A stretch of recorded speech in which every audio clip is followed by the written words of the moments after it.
বিসমিল্লাহির রহমানির রহিম। আমার ভিডিওটি যারা প্রতিনিয়ত শুনেন এবং যারা বেসরকারি চাকরি করতে চান তাদেরকে জন্য এই ভিডিও। অবশ্যই আমার ভিডিওটি সাবস্ক্রাইব করবেন সবাই। তো আজকে আমরা যে বিষয়টা নিয়ে কথা বলবো সেটা হলো দারিদ্রতা। আসলে দারিদ্রটা কি?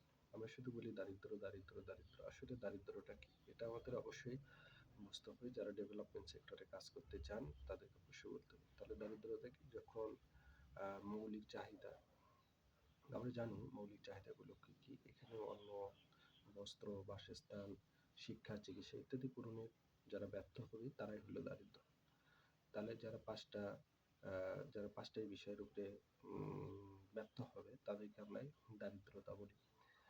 তাহলে দারিদ্রতা আরেকটা যে সংখ্যা যদি বলি, এখানে যারা বিপদ জীবনের বিপন্ন অবস্থা হইতে উত্তরণ ঘটাতে না পারাই হলো দারিদ্রতা। আরেকটা যদি আমি উদাহরণ দিই, যে বা যারা সমাজে সম্পূর্ণরূপে এখানে যারা খাদ্য, বস্ত্র, বাসস্থান, শিক্ষা, চিকিৎসা ব্যবস্থা করতে পারে না তারাই হলো দারিদ্র। আমি যদি ক্যালোরি ভিত্তিতে বা দরিদ্রতার শ্রেণী ভাগ করি, যারা ক্যালোরি গ্রহণ করে তাদের যারা 2100 থেকে 22 থেকে 1800 কিলো ক্যালোরি খাদ্য গ্রহণ করে তারাই হলো চরম দরিদ্র। আবার যদি আমরা বলি যারা 1800 থেকে 1600 কিলো ক্যালোরি খাদ্য গ্রহণ করে তাদেরকে আমরা মধ্য দরিদ্র বলি। আর যারা 1600 কিলো ক্যালোরি খাদ্য গ্রহণ করে তারা হলো অতি দরিদ্রকে বলি বা আল্ট্রা পুর বলি। আর দারিদ্রতা কয়েকটা ভাগ আছে। এখানে আমরা দারিদ্রতা যদি বলি যে দুই ভাগে আমরা ভাগ করতে পারি। একটা হলো আয় দারিদ্রতা, 2 নম্বর হলো মানব মানব দারিদ্রতা। তাহলে আয় দারিদ্রতা যদি আমি বলি, যারা আয় দারিদ্রতা হলো যারা 1800 কিলো ক্যালোরি খাদ্য গ্রহণ করে এরাই হলো চরম দরিদ্র। যারা 1600 কিলো ক্যালোরি খাদ্য গ্রহণ করে তারা হলো অতি দরিদ্র বা আল্ট্রা পুর বলি আমরা। এখানে ইনকামের ভিত্তিতে যদি আমরা দরিদ্রতা ব্যাখ্যা করতে চাই, তাহলে ইনকামের ভিত্তিতে তাহলে দরিদ্রতা হবে যাদের দৈনিক মাথাপিছু আয় $1 নিচে তাদেরকে দারিদ্রতা বলে। তাহলে $1 বলতে যারা 1900 টাকা ইনকাম করে দৈনিক দিন তাদেরকে যারা দৈনিক দিন যারা দৈনিক দিন 119 টাকা ইনকাম করে তাদেরকে আমরা ইনকামের ভিত্তিতে দরিদ্রতা বলতে পারি। তাহলে মানব দরিদ্রটা কি? মানব দরিদ্র যারা শিক্ষা, স্বাস্থ্য বা তথ্য প্রযুক্তি সম্পর্কে যারা সচেতন নয় তারাই হলো মানব দরিদ্র। এখানে তারা শিক্ষা পাবে না, স্বাস্থ্য পাবে না, তথ্য প্রযুক্তি সম্পর্কে কোনো জ্ঞান থাকবে না, তারাই হলো মানব দরিদ্র। আরেকটা বিষয় হলো এখানে বিপন্নতা। বিপন্নতা কি? এখানে ব্যক্তি বা গোষ্ঠী যখন জীবিকায়নের উপরে নেতিবাচক প্রভাব হলো বিপন্নতা। দারিদ্রতার কথা বললে অবশ্যই বিপন্নতা আসবে। যখন তারা তাদের জীবিকায়নের ঘাত প্রতিঘাত সম্মুখীন অথবা বাধাগ্রস্ত হবে তখন তাকে আমরা বিপন্নতা বলি। যেমন চর অঞ্চলের বিপন্নতার কারণগুলো কি? চর অঞ্চলে যদি আমরা বলি এখানে বিপন্নতা প্রাকৃতিক কারণ কতগুলো আছে।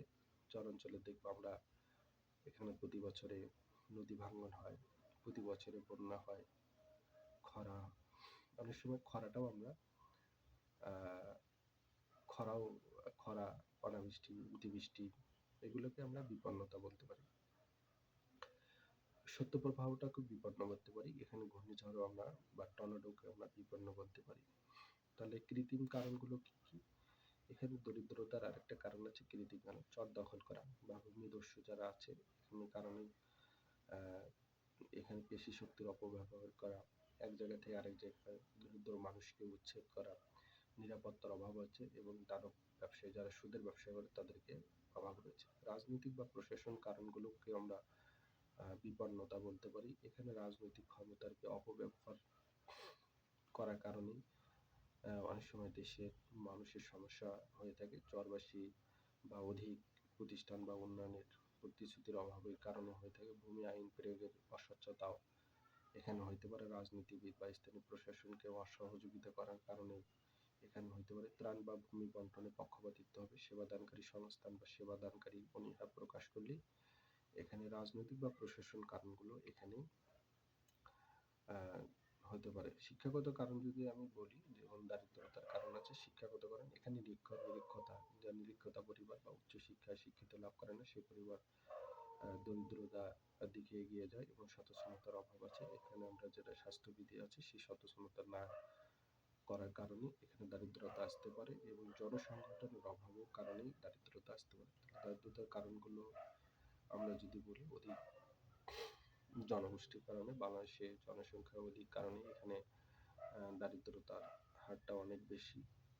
শিক্ষার অভাবে হতে পারে এবং শিক্ষার অভাবে এখানে প্রতিটা যে পরিবারে শিক্ষার অভাব নেই এবং উচ্চশিক্ষায় শিক্ষিত করে না সেই পরিবারে দারিদ্রতার কারণে দান দন প্রভাবের কারণে এখানে যারা সুদের উপরে টাকা নেয় বা তারা ব্যবসায়ী আছে তাদের কারণে দারিদ্রতা আসতে পারে এবং পরিবারে যদি কর্মসংস্থানের সৃষ্টি না হয় সে পরিবারে অবশ্যই দরিদ্রতা আসতে পারে। এখানে ন্যায্য পারিশ্রমিক না পাওয়ার কারণে যে যে কৃষক বা দরিদ্র লোক সে যদি ন্যায্য পারিশ্রমিক না পায় তাহলে এখানে দরিদ্রতা আসতে পারে। নদী ভাঙনের কারণে আমরা দেখি যে প্রতি বছরে নদী ভাঙনের কারণে এখানে দারিদ্রতা আসতে পারে। প্রতি বছর স্থানান্তর হওয়ার কারণে এক স্থান থেকে অন্য স্থানে যাওয়ার কারণে নদী ভাঙনের কারণে সেই পরিবারে দরিদ্রতা আসতে পারে।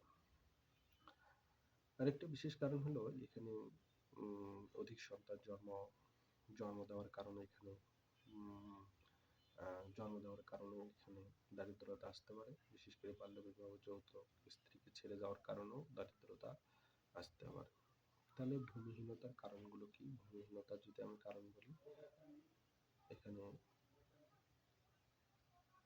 নদী ভাঙনের কারণে দারিদ্রতা আসতে পারে। বিত্তশালীদের অনেক সময় ক্ষমতার বলে প্রভাবশালী হওয়ার কারণে দারিদ্রতা আসতে পারে। পরিবারে অধিক জনসংখ্যার কারণেও এখানে দারিদ্রতা আসতে পারে। শক্তিশালী প্রভাব স্থানান্তর হওয়া, মামলা মোকদ্দমার কারণেও দারিদ্রতা আসতে পারে। শিক্ষার অভাব বা ঋণের কারণে এখানে দারিদ্রতা আসতে পারে। দারিদ্রতার কিছু কারণ, দারিদ্রতা মানুষ যে সমস্ত কার্যক্রমগুলো জীবিকা নির্বাহ করে, যারা দারিদ্রতা তাদেরকে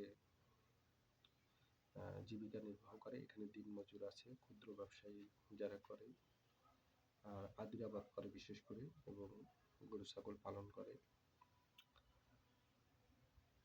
বাড়িতে হাঁস মুরগি পালন করে, কাঁথা সেলাই করে, ফেরি করে এবং সামাজিক নিরাপত্তা থেকে যারা বঞ্চিত।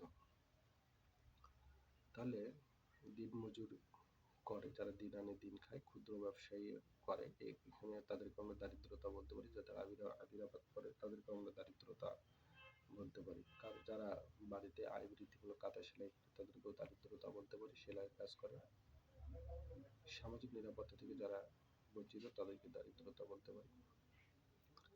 তো দারিদ্রতা হওয়ার কতগুলো কারণ রয়েছে। এখানে যৌতুকের কারণে ওই দরিদ্র পরিবারটি আরো দারিদ্র হতে পারে এবং সামাজিক অনুষ্ঠান অনেক সময় বিবাহের ক্ষেত্রে এবং খাবনার করার কারণে দারিদ্র হতে পারে। নিজের কাছে সুদ নেওয়ার ফলে, অধিকারের মহাজন থেকে সুদ নেওয়ার ফলে, ওই পরিবারের যদি কোনো অসুস্থ লোক থাকে তার চিকিৎসা করার ব্যাপারের কারণেও দারিদ্রতা হতে পারে। এমনকি প্রাকৃতিক দুর্যোগ, বন্যা, খরা, ভূমিকম্পন, খরা, অতিবৃষ্টির কারণেও ওই পরিবারে দারিদ্রতা আসতে পারে। উচ্চশিক্ষা না করার কারণেও ওই পরিবারে দারিদ্রতা আসতে পারে। যেহেতু মামলা মোকদ্দমা যদি থাকে একটা পরিবারে, তাহলে ওই পরিবারেও দারিদ্রতা আসতে পারে।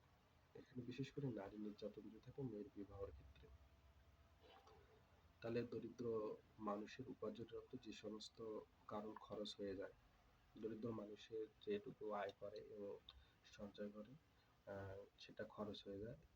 যৌতুকের কারণে এখানে খরচ হয়ে যায়। মেয়ের বিবাহ দেওয়ার পরে সামাজিক অনুষ্ঠান যখন করে, এনজিও থেকে সুদ যখন গ্রহণ করে, মহাজন থেকে সুদ যখন গ্রহণ করে, চিকিৎসার ক্ষেত্রে, প্রাকৃতিক দুর্যোগ হলে, শিক্ষা, মামলা, নির্যাতন হলে তারা দারিদ্র হতে পারে।